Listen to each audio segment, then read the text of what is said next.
My name is Schwan Park. I am Max's father. I am Mickey Park. I'm Max Park's mother. Their competitiveness is fierce. I mean, fierce. I mean, you can put it up against any sports athlete. You can see that they're cut from the same cloth, that they have this really fierce competitive strive to be number one. My name is Patrick Ponce, and I formerly held the single solve world record for the Rubik's Cube. For the final at SkillCon, I was paired with Max Park, who is a very, very good speed cuber. He is second in the world for the average record, which means, like, for consistency's sake, he is the second best cuber in the world. So first person to get 3 wins was the winner. So eyes were all on us. Let's begin solve 1.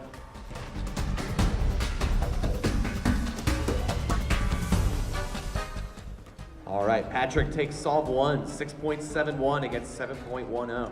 We went back and forth. So the first solve I won by just a second, and then Max won. Unfortunate corner twist there. Max takes that one, 6.50. And then he won again. All right, Max advances to match point, 5.99 to 7.15, 2-1. And for the 4th attempt, I was on my last turn at maybe 5 seconds, and when I went to stop the timer malfunctioned.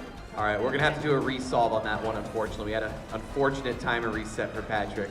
We had to do an extra attempt. All right, we're gonna be moving into a solve 5. Patrick takes the 4th one.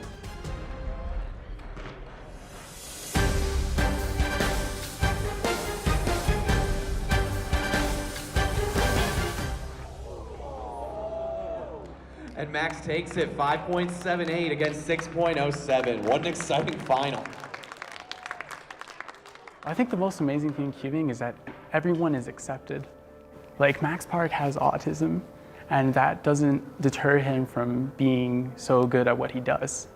And I don't think other communities are as good of facilitating that as cubing is. Originally, we never started cubing because of cubing. We started cubing because of Max's autism. You're really primarily working on one thing, which is a socialization. And in order to do some socialization, you need somebody around to socialize with. So we were going to go to the cubing competition to teach him how to stand in line and wait his turn and look directly at somebody and say, I'm ready, which is a big thing, looking at somebody and pointing and things like that. Really, him becoming good at cubing was just an afterthought. Actually, it wasn't even considered. It wasn't even important.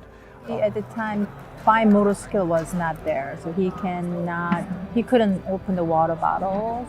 And we had a Rubik's Cube around our house, and he kind of showing interest. So at the time, there was YouTube video, so I learned first, and then I taught him, and the next day he was beating me. What is it? 31 seconds. One day, at his very second competition, he won, and we were pretty surprised. I mean, we thought they made a mistake because he was competing against kids that were like college graduates from MIT and Caltech, and here's this 10-year-old boy beating him, and we were thinking, I think that there's a mistake. But we never thought that it would take him so far up to the point now that, he's being sponsored. Yeah, he's getting world records. He's being sponsored to travel over the world, and this is just all new territory for his mother and me. The biggest thing we noticed about Max before he started cubing and after was the wanting to speak with somebody else. When he comes to these competitions, of course he knows instinctively everybody's there because they all have the same interests. That has tremendously increased his awareness and his ability to speak with other people. When we went to the World Championship and Max won, and of course we were very, very proud of that.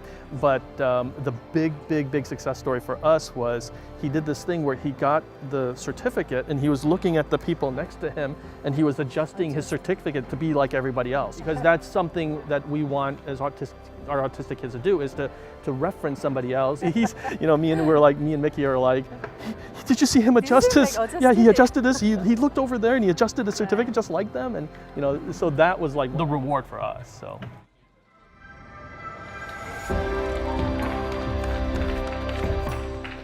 The cubing community did more than just accept Max. I've never met a group of people in the cubing community that is just a perfect representation of the utopian society. If somebody actually does a solve, and if the judge writes down the wrong time, the competitor will say, "Oh, I'm sorry, you made a mistake. My time is 2 seconds longer. You put the wrong number down." It's so hard to explain how genuine and how honest and disciplined and just good people in general this cubing community is. Pretty sure Max was the one who started the trend in the cubing world to doing AO 100. It means average of 100 So you solves. solve 100 solves and then take it out the best and worst and then average out. I remember the first time we went to Worlds. Yeah. So who does AO 100? Yeah, everybody was like joking, like going, who Max does was it? going around asking people, what is your AO 100 average? Now the AO 100 is a marker, a badge of honor and a marker for how good you truly are now in the cubing community. I think that he's had an influence in the cubing community of, like setting the standard for what you should do in order to best help yourself to succeed in this environment. Max is going to be incredibly happy to be in the Guinness World Record book because his whole life is about being number one and being the best and quantifying, and that being quantifiable. So to see his own name in the ranks of the best is going to be just amazing for him. And his motto is don't think, just solve.